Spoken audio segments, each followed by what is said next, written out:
بإحسان إلى يوم الدين. Bapak Ibu yang dirahmati Allah Subhanahu wa taala, alhamdulillah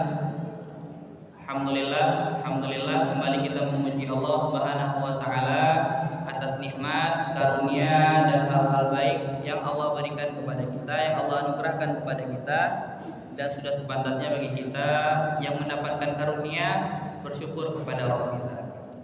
Seterusnya salawat dan salam juga tentunya tak lupa kita hadiahkan, kita sampaikan kepada Rasul kita Baginda Nabi Muhammad sallallahu alaihi wasallam dengan ucapan kata tentunya Allahumma shalli ala Muhammad wa ala ali Muhammad.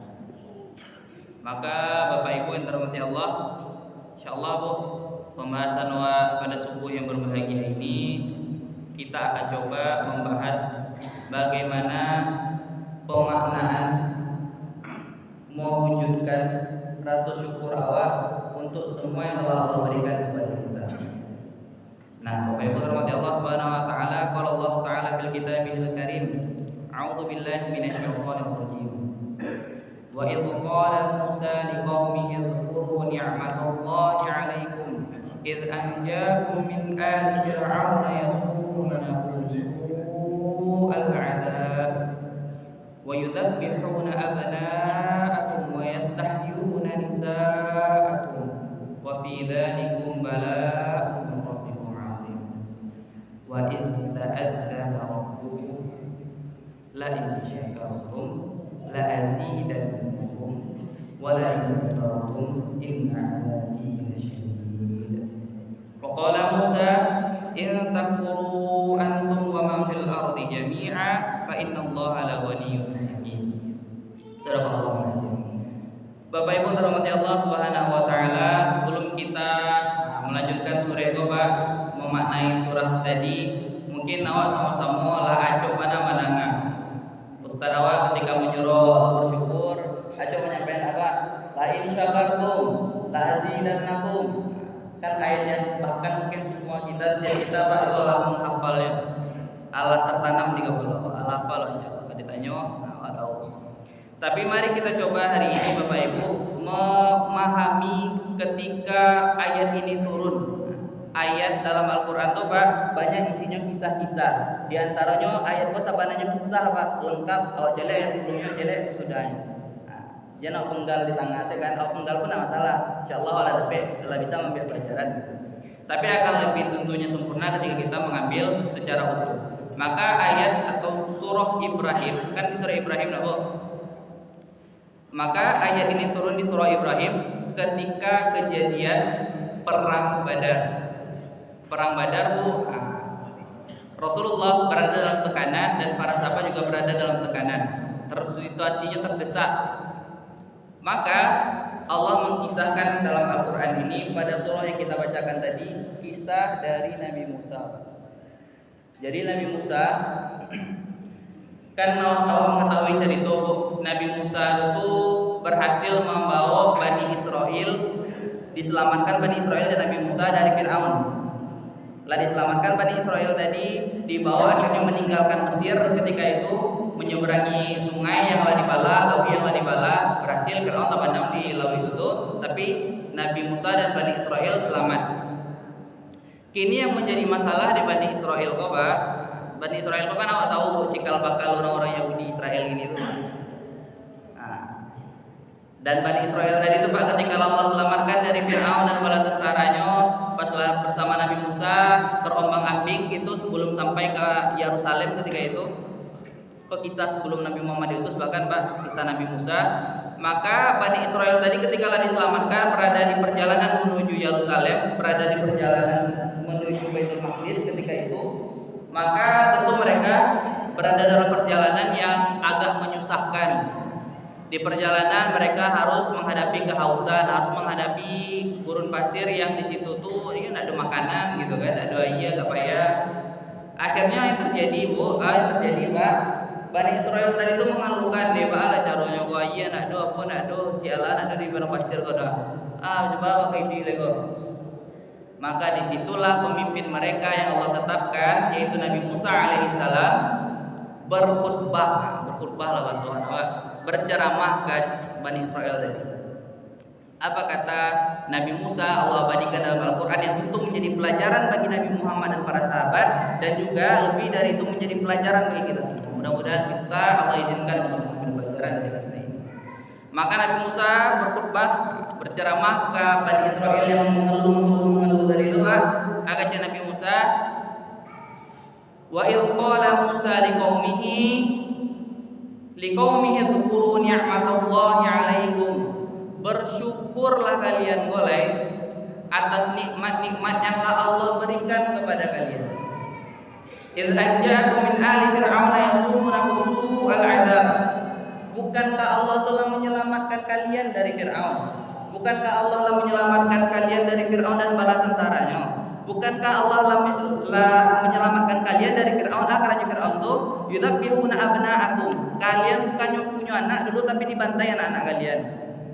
Alamur itu ujian yang kalian dapatkan dulu, kini Allah selamatkan kalian. La aman di sikuan. Nggak bisa kalian agak memuji Allah sakitnya gitu, baru mengeluh aja baru. Kalau kini kalian mempermasalahkan air, nak do, awak berada di tempat yang gersang, nggak bisa kalian mulai menghibur diri kalian tuh dengan bersyukur kepada Allah. Nah, ini pelajaran pertama yang kita ambil Bapak Ibu dirahmati Allah Subhanahu wa taala. Saat ya Allah kok ada yang lewat dari ujian, Bapak. Hari gua bahkan subuh aku mungkin awak jago lalu ada yang tapi jelas dia bu tagihan atau apa mungkin bu masalah mungkin kan anak kan di sekolah anak bu tidak ada di antara awak yang luput dari masalah. Tapi awak dia pilihan dari Allah. Awak yang mencari masalah awak tu sih, yang mengeluhkan masalah awak tu sih, mau di Bani Israel tadi, atau mulai mengingat dengan Allah. Karena Nabi Musa itu Pak, ketika mendapati kaumnya tadi itu mengeluh, bukannya sabar. Nah, itu nasihat Nabi Musa. Itu mental seorang muslim, Mbak. Awak disunahkan untuk menasehati saudara awak yang tertimpa musibah itu dengan sabar, nak bu. Ada yang kena musibah, sabar, hilang endahnya, sabar. Itu sunnah. Tapi mental sabarnya dari seorang muslim itu adalah ketika ada yang tertimpa musibah itu, kemudian Nabi Musa dari itu, yang disuruh oleh Nabi Musa itu bersyukur. Kok balangga awak kan ada mati lah. Kok patah kaki wah akan tangan masih ada, masih bisa mengamangai. Nah, begitulah mental seorang muslim yang harusnya selalu melihat dan mengingat nikmat-nikmat yang Allah berikan. Dan kemudian barulah Allah masuk ke ayat tadi, Pak.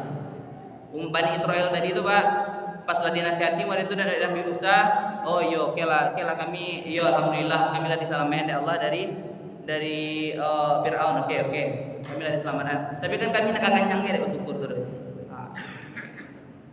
Makanya Allah mengabadikan khutbah kedua gitu, nasihat kedua dari Nabi Musa kepada Bani Israel ketika itu. Apa kata Nabi Musa alaihissalam yang Allah abadikan?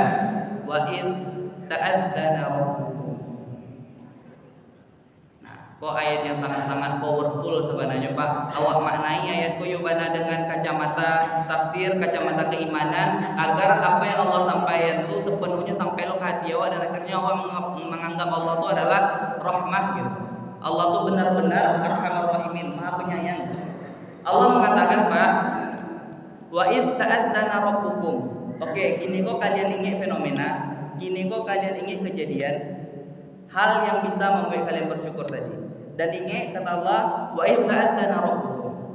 Ingatlah ta'adzana itu kalau di tafsir Ibnu Katsir Bu, dimaknai di Ibnu Katsir itu dengan maknanya tuh wa id aqsama rabbukum. Ingatlah ketika Tuhan kalian bersumpah. Mungkin awak cukup gambaran Bu. Awak misal punya anak, Bu. Kamu punya anak, Pak. Mungkin tak awak ketika menjanjikan anak itu sampai bersumpah ya, Pak. Rasanya tidak pernah lagi bersumpah kan. Harusnya seorang anak tak yakin orang tuanya nak mungkin betul. Iya, Pak.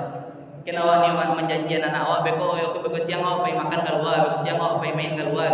Nak mungkin orang tua tu sumpah apa kamu ajak nak mungkin.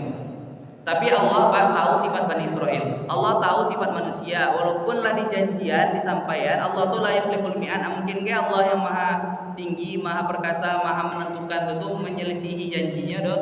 Tapi Allah tetapnya mengatakan wa id ta'adzana rabbukum. Wa id aqsama rabbukum. Dan ingatlah ketika Tuhan kalian tu lawas sumpah Allah tu akhirnya ke kalian Ndak juga percaya kalian doh. Si sumpah Allah tu. Nah, itulah Pak. La in syakartum. Jika kalian bersyukur, sakit salah syukur kalian ingat. Kalian misalnya gini kok masalah kalian. Nah, insyaallah kalau Bani Israel gini kok masalahnya sekedar dapat air, sekedar terjebak di padang pasir. Kalian merasa ada yang bisa kalian syukuri. Enggak, kalianlah diselamatkan insyaallah. Dalam konteks kan kalau kayak di awak gini kok Pak, ayo balik lihat awak ada yang lepas dari masalah dulu. Mungkin hari kok awak jago gitu kan, tapi masalah dan awak memikirkan masalah awak, tapi gini kok ingin hal-hal yang bisa awak syukuri apapun itu. Sederhananya kesehatan yang masih Allah lagi awak. Anak saudara orang lebih nikmat sehat Pak. Lebih hebat lagi nikmat ibadah ini Pak. Dan saudara orang ini banyak orang masih lalu di rumah, tapi alhamdulillah Allah aja nikmat keimanan, kekuatan awak Pak untuk sama-sama bisa beribadah. Minimal itu saya mau syukuri apapun lah yang kalian punya gitu. Apapun lah rasa kalian sabar-sabar aja, kalian ingat saya hal baik yang Allah berikan ke kalian. La in syakartum syukuri saya tu. Agar si Allah la azidannakum. Sungguh akan aku tambah. Nah, kini pertanyaannya apa yang Allah tambah tuh Pak? Kan Allah jalan doh. Kalau pada waktu diajar Robbi zidni ilma. Ya Allah tambahkan kepadaku ilman. Tapi Allah menjanjikan kalau kalian bisa mensyukuri walaupun hanya satu hal, la azidannakum, akan aku tambahkan nikmat kepada kalian. Nikmat apa? Apakah nikmat kesehatan atau nikmat kesabaran? Tidak. Allah itu ayatnya istilahnya ayat yang mujmal, ayat yang mubaham, umum saja.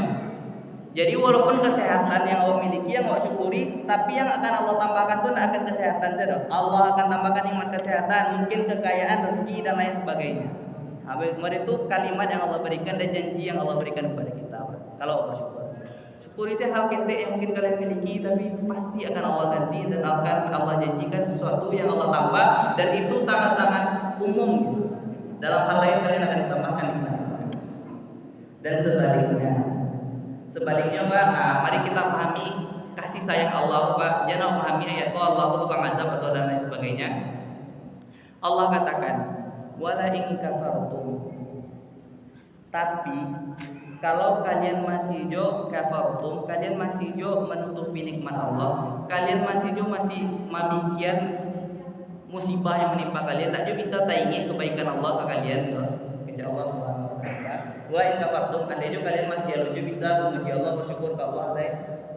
Apakah Allah mengatakan la'adabakum? Kalau tadi kan Allah kecil la in syakartum la azidannakum. Kalau kalian bersyukur Allah berikan nikmat. Apakah ketika awak tidak bersyukur Allah kecil la'azabakum? Aku akan mengazab kalian? Tak. Kalau maknanya ayat itu dengan hati yang lapang dan dengan pemanaan yang tepat Pak, Allah ngejak wala in kafartum. Dan kalaupun kalian masih kufurkan nikmat Allah, inna azab lasyadid. Karena saya kalau azab Allah kepada dia.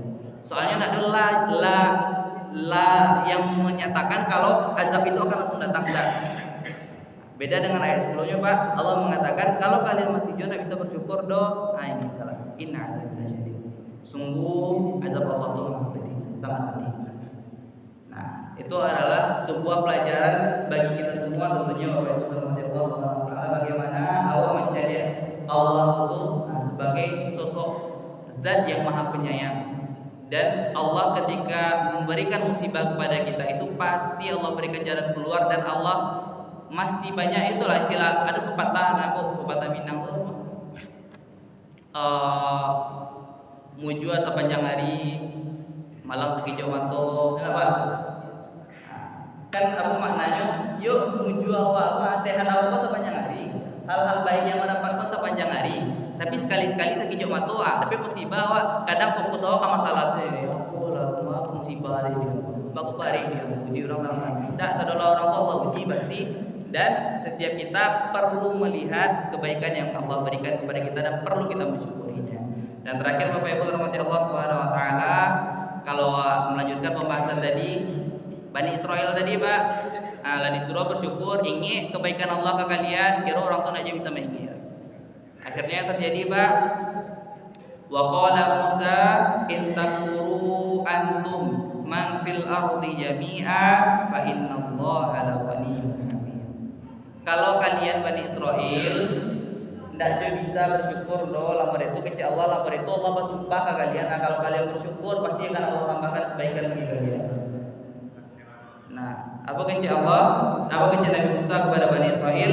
In takfuru antum, kalian begini gua seperti kalian alai kalau kalian ka kafir jo, kalian ka ndak jo bersyukur ke Allah do, antum kalian yang ada di situ, waman fil ardi jami'an, dan andai seluruh dunia pun nak bersyukur ke Allah do. Jangan kalian pikir Allah tuh haus akan pujian. Jangan kalian pikir Allah tuh haus akan rasa terima kasih, rasa syukur. Enggak. Nabi Musa katakan, fa innallaha la ghaniyyun. Allah tuh tidak dipuji di orang sedunia, tidak sekedar Bani Israel saya nak memujinya doh. Allah tuh la ghaniyyun. Allah tuh lah kayu aja. Kalian nak bersyukur ke Allah tuh kekuasaan Allah segitunya, kekayaan Allah segitunya, nak tambah kurang sedikit. Kalaupun sedunia pun yang tidak memuji Allah dan bersyukur kepada Allah, maka sesungguhnya sedikit pun tak akan merugikan bagi Allah. Nah, mudah-mudahan Bapak Ibu dirahmati Allah Subhanahu wa taala, apa yang kita sampaikan pada subuh yang berbahagia ini dapat tentunya menjadi pelajaran kepada kita untuk meningkatkan kesyukuran kita kepada Allah, meningkatkan pujian kita kepada Allah. Jangan sudah mungkin awak kalau biasanya alhamdulillah itu mana maknanya ya Pak? Alhamdulillah ya Allah, adikku masih bisa jago dengan selamat. Alhamdulillah ya Allah, aku masih lapang. Alhamdulillah ya Allah, masih bisa beraktivitas seperti biasa. Alhamdulillah ya Allah, walaupun aku gitu kan masalah yang aku hadapi, tapi alhamdulillah ya Allah, Engkau masih berikan kebaikan dalam hati kita. Alhamdulillah ya Allah, mungkin dalam masalahku Engkau sedang mencabut nikmatku, Engkau sedang mengujiku, tapi alhamdulillah ya Allah. Berarti hendaknya ketika siap sholat dan lain sebagainya memuji Allah tuh mana ya alhamdulillah yang aku ucapkan. Nah, mungkin itulah yang dapat kami sampaikan pada kesempatan kali ini. Banyak maaf tentunya Bapak Ibu dirahmati Allah Subhanahu wa taala. Kita tutup dengan mengucapkan hamdalah. Alhamdulillahirabbil alamin. Kita sempurnakan dengan doa kafaratul majlis. Subhanallahumma wa bihamdika asyhadu an la ilaha illa anta astaghfiruka wa atubu ilaik. Assalamualaikum warahmatullahi wabarakatuh.